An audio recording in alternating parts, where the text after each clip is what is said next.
So it's great to be back here. Again, always nice to come to what I say feels like home here, since I've been here a couple of times already. I'm going to talk to you about this concept that we call sandwich planet formation. And just jumping straight to the punchline, the idea is that, if I can get used to this, you form a low mass planet which is sandwiched in between two more massive planets. Now, we are living in a revolutionary era when it comes to understanding planet formation. And the reason is this: 30 years ago, we had some great images of protoplanetary disks, which were great at the time, and they look like this.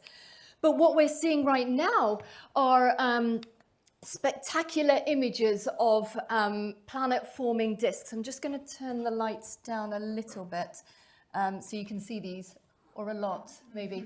Okay, so we are seeing these absolutely spectacular images of protoplanetary disks that are really giving us some sort of high-resolution features that are giving us clues as to how planets form, right?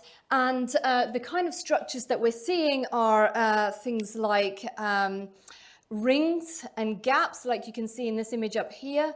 We're seeing spiral structures. If it's sufficiently dark enough, hopefully you can see a spiral structure here. We're seeing asymmetries in disks, like in this one here. It's really, really fascinating. And for those of us that work on planet formation theory, like I do and my group, we actually are really incredibly excited by the fact that we can try and simulate some of these. We can really try and understand how planets actually form, how they interact with their disk, and how they actually evolve. So for the benefit of this talk, what I'm going to focus on are actually the rings and gaps that you see a bit like in this image here. So what we actually see is that rings and gaps are really common in planet-forming disks. And one of the leading mechanisms by which we think these gaps and rings form are actually planets. So there could be a planet that's sort of embedded in this disk, perhaps in this gap that you see, and it's carved out a gap. And together, and I'll show you in just a minute, but rings naturally come with a planet interacting with the disk. And the question that we're interested in at the moment is to try and understand whether or not these rings are the sites for further planet formation. So planet formation theory tells us that we should expect to see more and more massive planets forming further out in a protoplanetary disk. Now, Mother Nature is much less kind to us, and it's a lot harder to actually show this with observations. What you're seeing here on this plot is are a subset of observed planets. You see their masses on the y-axis, and you see their distance from their central star on the x-axis. And any two planets that are joined by a pink line are basically two planets in the same system. So what you see with, for example, here you've got a higher mass planet in the inner part of the system and a lower mass planet further out.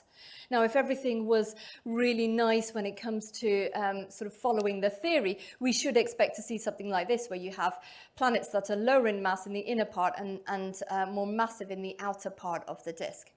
And we also see all sorts of strange things where you see sort of zigzags, where you've got multiple planets in a system and the planetary masses go up and down. So the challenge for us theorists is to really try and understand how we get these kind of planetary system architectures. So I'm just going to go over a little bit of theory about how gas and dust interacts in a planet-forming disk and what that means for dust collection. So when you have a planet embedded in the disk, you have the pressure profile. This is the 1D pressure profile, which shows that generally, if you didn't have a planet, that pressure profile should just decrease with radius. When you've got a planet here, you actually have what we call a pressure maximum just here. And when we think about the gas and dust dynamics, it's particularly interesting. So as the gas is orbiting around the central star, it actually follows this equation of motion that you see on the screen here, right? You've got the gravity term here, that's the Keplerian term, and then you've got the pressure term as well. So it's impacted by the pressure. Now, if we just look at the dust in the outer part of the disk, here's my particle here, it's experiencing a negative pressure gradient, right? So this term here is sub-Keplerian because of that negative pressure gradient. But the dust orbits around at a Keplerian velocity, and as it hits essentially in the frame of reference of the dust, it's actually hitting the gas, it feels a bit of a headwind, it actually ends up losing angular momentum and moving inwards towards that pressure maximum. The exact opposite occurs when the dust is just interior to that pressure maximum, and it actually gains angular momentum and it moves outwards. So the end result is that you end up getting a pile of dust at that pressure maximum. And this is just a 1D plot, but when we look at that in 2D, what you see here, so the color scale is the dust surface density. And what you see is that you've got your planet here, and you've got a high density ring that forms just exterior to the planet's location. If you have a slightly lower mass planet, you still get dust collecting, but you don't have that pressure maximum. You've actually got this sort of point of inflection. And essentially the way to sort of describe it is that you have the dust traveling inwards very quickly. As it gets towards this point of inflection, it sort of slows down a little bit and then continues to move inwards as it feels the big pressure gradient again, a bit like a traffic jam. So moving on to this concept of sandwiched planet formation that I briefly introduced. Here's what happens if you have two planets present in the disk, right? These are schematic diagrams of the pressure profile. When you've got two planets, two low mass planets, when I say small, I mean low mass, and big means high mass as opposed to size. What you have is sort of 2 points of inflections. And then when you've got we also looked at sort of the case where you've got a massive planet where you actually have a pressure maximum, and then exterior to it you've got a low mass planet. And we've actually reversed that as well in the bottom left. And then we also did simulations where we look at two massive planets and where you have two pressure maxima. And the question that we were asking is, well, in this case, what happens actually when you have two planets present, and what happens to the actual dust motion and the resulting effect that causes? So we'll go through it one by one. What you're seeing on the left-hand side is the schematic diagram that I just showed you. On the right-hand side, you're seeing in code units, the dust surface density on the y-axis against radial location. And the planets are at r equals 1 and r equals 2. And we do two simulations. The red line shows you the simulation where you've only got a single planet at r equals 1, and then the blue line shows you what happens when we insert the second planet also at r equals 2. And you can see in this case that not much changes in these two simulations, right? The bit that we're interested in is this region in between the two planets. That's the dust collection in the ring, right? Not much changes here. Looking at the case when you've got a big inner planet, again, not a lot changes. Essentially, this low mass planet actually doesn't really obstruct the flow of dust and just allows dust to continue moving inwards to the inner part of the disk, just as it does when it's not present. The changes happen when you have a more massive planet in the outer part of the disk. That pressure maximum that you have here actually leads to this dust collection here. And that dust then cannot continue to move inwards, and the inner disk ends up draining as a result of that second planet. The more interesting case, I think, is when you have two massive planets where you have two pressure maxima here. As a result of that pressure maximum, that collection of dust here stops the dust collecting here, and you actually get a reduced amount of dust in this region in between the two planets.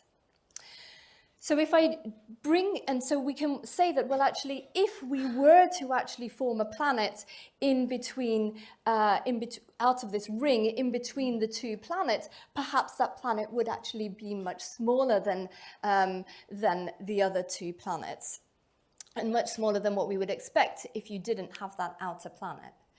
So if I just bring you back to that conventional planet formation scenario that I described before, this is as good as my artistic abilities gets, really. What I mentioned was that we have lower mass planets in the inner parts, higher mass planets in the outer parts. I represented this with an Earth, a super Earth, and then a Neptune. Whereas in the sandwich planet formation scenario, you actually have a lower mass planet that's sandwiched in between two more massive planets. Well, that's all well and good from the theory side of things, but do we actually see this in the observations? So we trawled through the NASA Exoplanet Archive, and we basically looked at all the planetary systems that had 3 or more planets that had good mass measurements, and this was really, really hard to get. And when we were actually, once we actually kind of threw out all the planetary systems that had sort of controversial mass measurements and just looked at those ones where the data was really good, because of course when we're looking at planets, we don't always get mass measurements. We often get radius measurements. What we found were 17 systems in total that we could work with. Not a lot of systems, but nevertheless, 6 of those showed this sandwich planet architecture. So the blue planet is the sandwich planet. The 2 planets either side of it are the bigger planets. The colors and the size represent the masses of those planets. And then any gray planets are just other planets in that planetary system. We also sort of relaxed some of these requirements and also checked, whether we were still able to get this kind of architecture, and indeed we were. So just to quickly summarize what I've told you, we know that when we have 2 planets in a planet-forming disk, we actually essentially obstruct the amount of dust that flows inwards. And in particular, when you have a more massive planet in the outer part of the disk, that definitely obstructs the flows. And when both planets are massive enough to obstruct the flow, you actually get a much reduced amount of dust in between the 2 planets.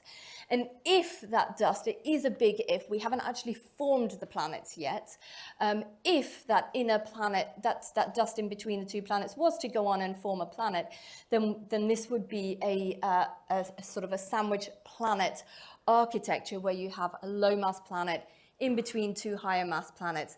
And certainly observations are indicating that this architecture exists. It's very, very low number statistics, but it's nevertheless interesting to pursue as a result. So with that, I'll thank you for your attention. Thank you very much, and I'll take any questions.